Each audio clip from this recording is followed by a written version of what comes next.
Hello and welcome. You are listening to The Day My Brain Broke, presented by me, Lucy Reddin, in partnership with the Encephalitis Society. We shall be sharing with you the lives and experiences of those affected by encephalitis, a type of brain inflammation. So hi there. Today we are speaking with one of our wonderful volunteers, Bev, who's based up in Manchester. Hi there, or nearby Manchester. Hi there, Bev. How are you doing today? I'm good, thank you. Wonderful. Thank you so much for taking the time to join us today. So let's just kick right in and start off. Would you like to tell us and tell the audience just, a little bit about yourself, how you were before you contracted encephalitis and what, a kind of standard day or week was like in your diary? Yeah, I was 34 when I had encephalitis, so 7.5 years ago it was now.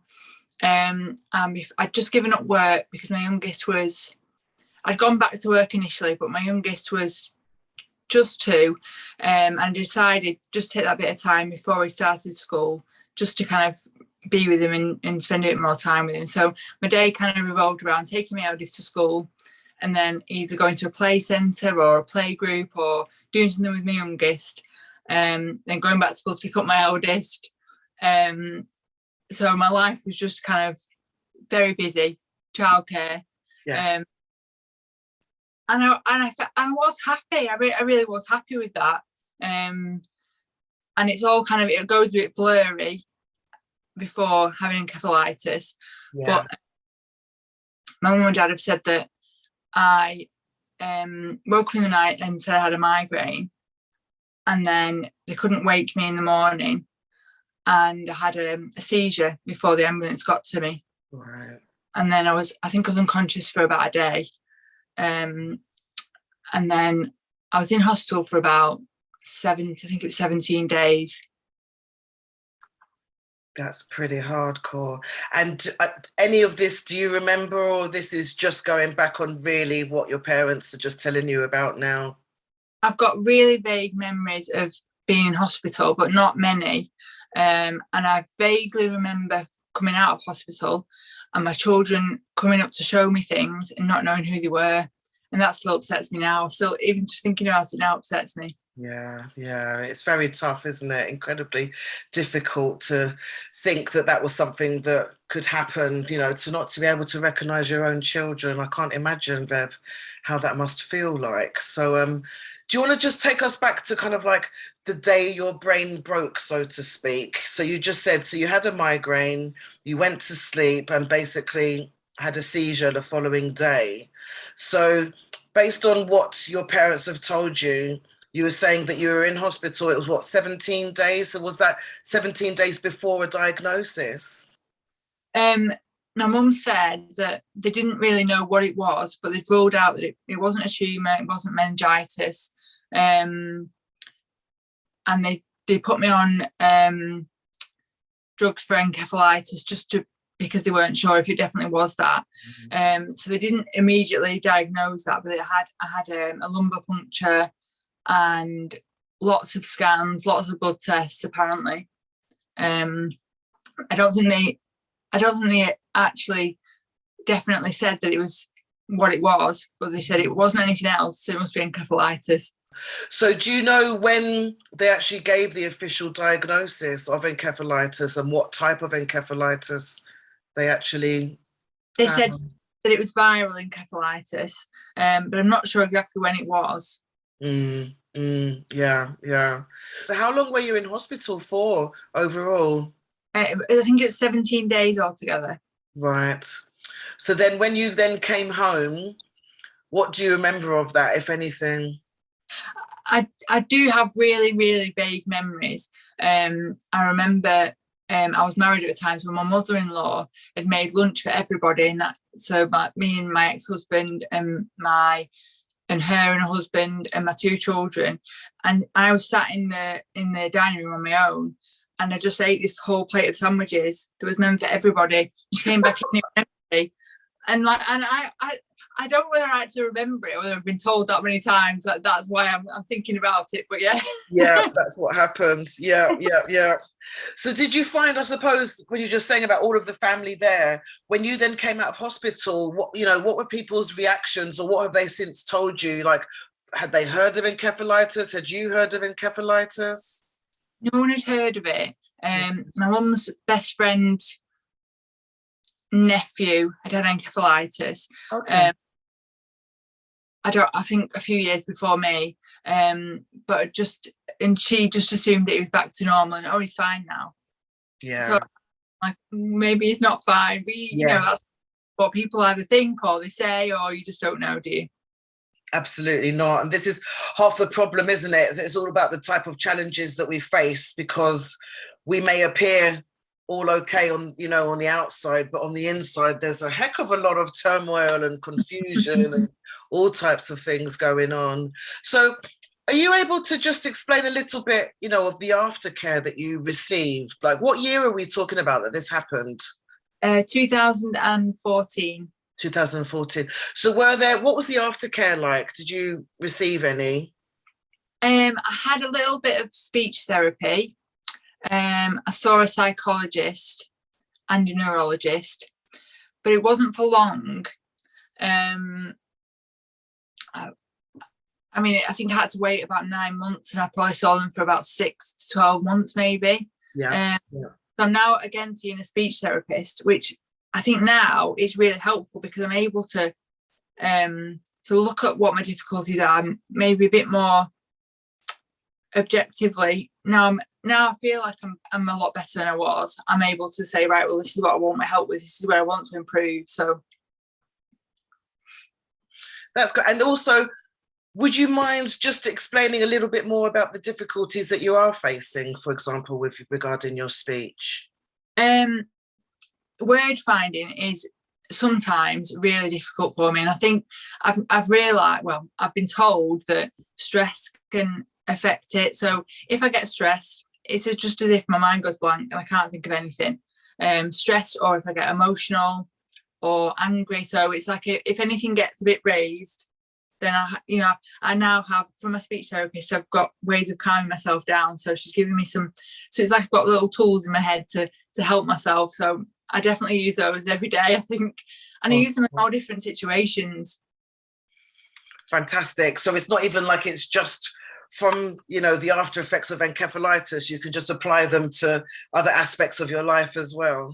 Yes, yeah, definitely. Fantastic. That's really good. Yeah.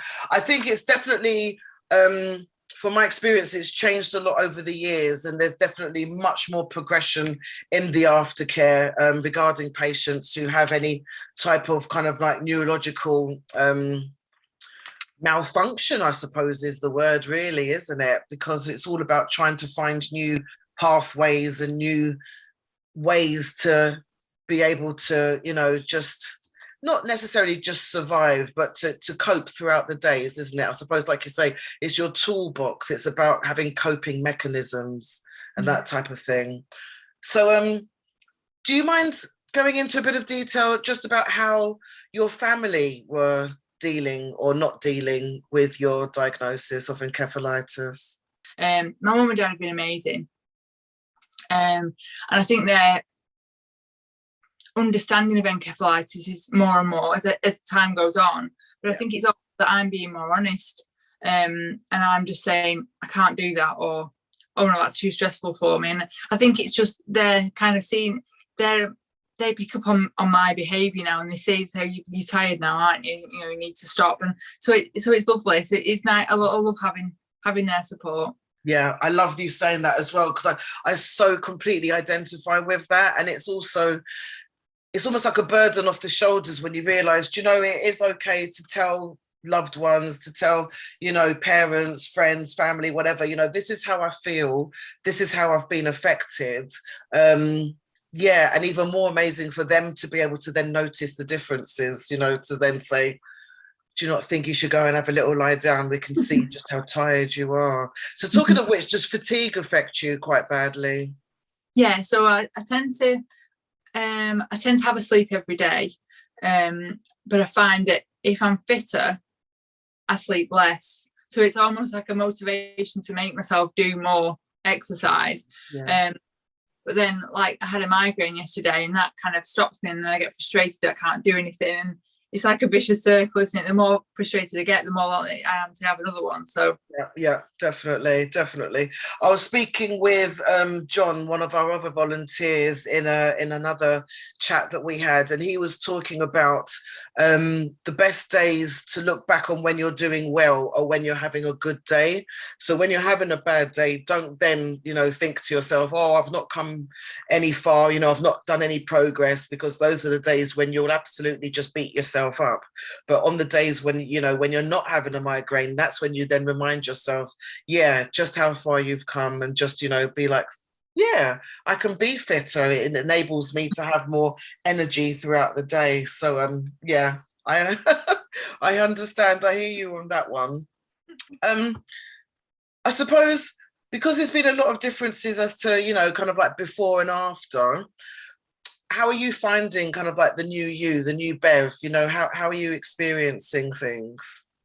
most of the time, when I say most of the time, I say like 98% of the time, I'm fine. And I always look at the positives, and I think, right, well, I can't do this, so I'll do this. And I look at what I can do rather than what I can't do. But some of the time, I do get frustrated, and I think, right, I'm not sleeping because I've had enough. This is ridiculous. I need to sleep every day. And I know in my head that it'll just make it worse, but I can't stop myself in the same way of doing that. So I forgive myself for those awful days. Yeah, absolutely. I think forgiving yourself is highly useful. And something that we need to remind ourselves. I'm always somebody that, beats themselves up too hard about certain things. And I think it's just such a lovely reminder just to be like, just be kind to yourself, just be gentle to yourself. Because like you say, there are days that prevent you from being as productive as you would like to be, right? So it's kind of like, okay, today wasn't so good, or even this week wasn't so good, but let's knock that on the head and just, try and remain positive. So that's all good. I mean, how do you find that using different, emotions? Because I know that when I get overwhelmed, I cry. So I find that I burst into tears a lot, or I'll be the other way. I'll be very happy. So I know that some people always, they'll just be like, oh, Lucy's so emotional, and they don't quite understand why I'm so emotional. Do you find things like that happen to you, that you're kind of like, that drive of emotion seems to be a bit stronger than what it was before? I cry a lot, and I think if it's something to do with people that are close to me, I cry really easily. But like, I'm the same. I get really like giddy and excited about, and I feel like sometimes, I'm a bit like a child. I get really excitable, and like I can't cope with I can't cope with my emotions. That's how I feel sometimes. Yeah, me too. Absolutely. And it's definitely something that's happened since. So I know, I may have been a bit childlike or a bit childish before, but yeah, it's almost like a kind of wave of emotion that suddenly, and it's not always a bad thing either. Because I think in some ways it means that we can be a bit more in tune with our emotions and a bit more aware of, like you say, with other people as well. It's not like it's just something that's happened to me or to you personally. It can be something that's, happened to our parents or to a friend, something like that. So yeah. I know you mentioned earlier about you eating all the sandwiches for everyone when they should have been for everyone. Can you think of any other kind of like examples where, as a family, perhaps you've used humor as a way to kind of like just deal with just the magnitude of what encephalitis is like? When I was in hospital, and I still remember this really clearly, I thought that when everybody went and they turned the lights off, that I was a spy. I couldn't walk to the toilet. I couldn't even figure out how to use the TV. But in my head, I was a spy. I don't know what on earth I thought I did. What, like James Bond? You were kind of like, this is James Bond. I still remember that really clearly, and I still remember that feeling, like as if I wanted them to go so I could do my work. I don't know. So anybody at the hospital, they were basically, just encroaching in your space. So you were just like, hurry up and leave. Now I can get on with my day job. It's amazing what the brain does, doesn't it? It's kind of like it just, but in some ways, I think it's probably a good thing because it probably meant that just the reality was just a little bit too overwhelming, a bit too much. Yeah. Let's just, make up an alternative world. So Yeah. I'm all up for that. I still do that. I do a lot of daydreaming a lot of the time. And I think, and I was like that before. So I am somebody who naturally likes to daydream. But I think it's my brain's way of just doing a timeout. It's just kind of like, whatever's going on is just a little bit too much at the moment. And the only annoying thing is it could be in something that I'm quite enjoying. So if it's like I'm watching a film, say, for example, I'll find myself just zoning out, timing out, because I think the brain might be too much information for the brain to take in. But then I get annoyed because then I'm like, well, I've just missed a good 15-minute segment of the film now, and I don't know what's going on. So I'm always annoying whoever it is I'm watching the film with. Like, oh, what was it that just happened there? It's a bit more awkward in a cinema when you don't really want to be talking, but which is why quite often, a lot of the time, I would watch films at home just for that reason, because I'd need to talk to understand kind of like what's going on. Otherwise, I'm just pretending that I know what's happening. If we're out in public watching a film and I've just gone into my own little zone, it's like, I'll just make it up. It's just how it is.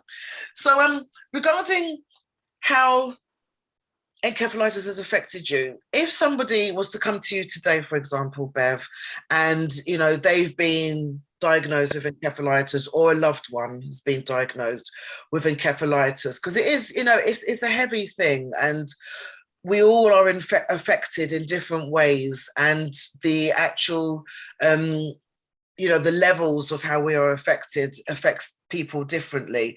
But are there any kind of general words of encouragement that you would offer to somebody? I think if I could go back in time to when I was first out of hospital, when I was perhaps becoming more aware of my surroundings, and say to myself, sorry, I'm getting upset. That's okay. No problem.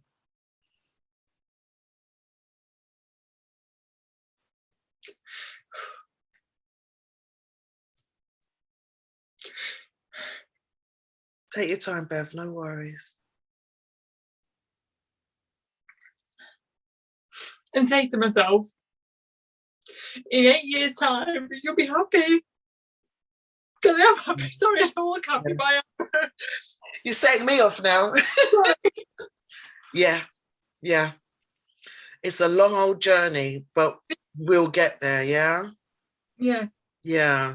And it's hard, I think, from where, when you're in that hospital bed, because most of us don't remember. That's the sad reality of it is. So it's about the memories coming back, kind of like post-recovery. And I think I can only speak for myself, but for example, when I was in hospital, I remember, I think 2 occasions or 3 occasions in the hospital itself. I can't tell you what happened, I think, for the following 6 months, bar 3 things. And all 3 of them were highly traumatic for me. So I really would prefer not to remember them. But they were all obviously related to having had a traumatic brain injury. And you're right, at that moment, then, it's really difficult to picture yourself in the future happy or in a better place, or I don't want to say healed, because it's not 100% healing, is it? It's just we're now different, it's changed, but that doesn't mean it's not good. It doesn't mean we can't be happy. It doesn't mean that we can't lead fulfilling lives. It may be different, but yeah, I really, really understand why you got upset there, and that choked me as well, Bev. And you've done amazingly well. You've done amazingly well. And I know we've had private discussions, because the first time we met was back in October of last year at the Encephalitis Society event, the My Brain, My Story. And I was just so drawn to you, first of all, may I say, just as a person, and just knowing what you've gone through, and to try and give you words of encouragement as well, because remember saying that you're kind of like halfway through what my journey was, because I'm now 15, 16 years. And like I said to you, I'll remind you again, like I hadn't even met anybody else with encephalitis 8 years into my recovery, So just the fact that you are now a volunteer and that you've met other people, you're going to other support groups, you're doing so incredibly well. And it's just a testament to you as a person, but also to just know what other support services are out there, and just how good they have come along even in the last 10 years or so, because I think the professionals are learning more and more about encephalitis, and I think they understand what we need, after we've been diagnosed. We can't just go home. We can't just be told, Google it, which is what my parents were told. I think it is a case of, we definitely need follow-up support. So I'm just so happy that you've been in receipt of that and still are. And are happy. That's just an amazing thing to hear. So thank you so much for sharing that. That's amazing. That's awesome.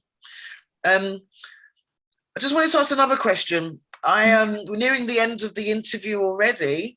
But we can chat forever if you want to carry on. Maybe not forever, but a little while longer, if you like. But I'm definitely a lover of music, and I have found whenever I've kind of like, times have been hard and difficult, I've used music as a form of therapy for me, and I use particular songs to really, power songs, really. So for one is Sugar Babes, Stronger, and another song is Mary J. Blige, No More Drama. So I'm just wondering, do you use music in that form, or do you use other types of art therapy?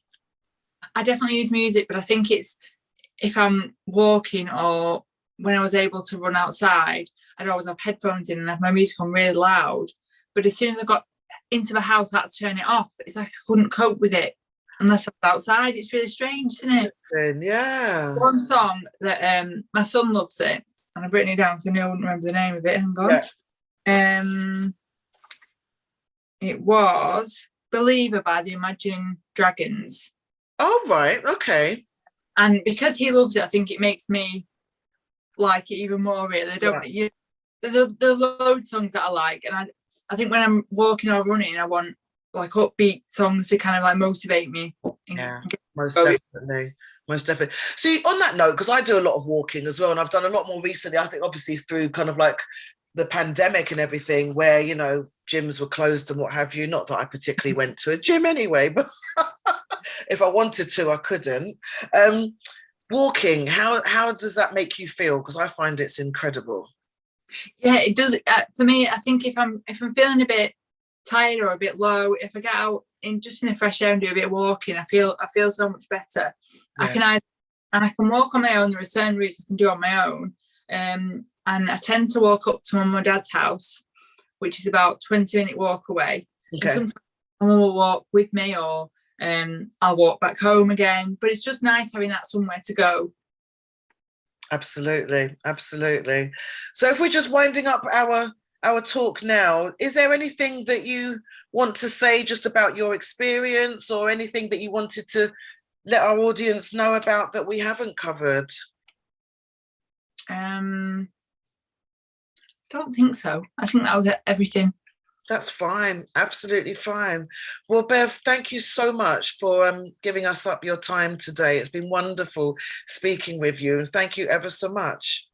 Thank you, you too. Bye-bye. You have been listening to The Day My Brain Broke.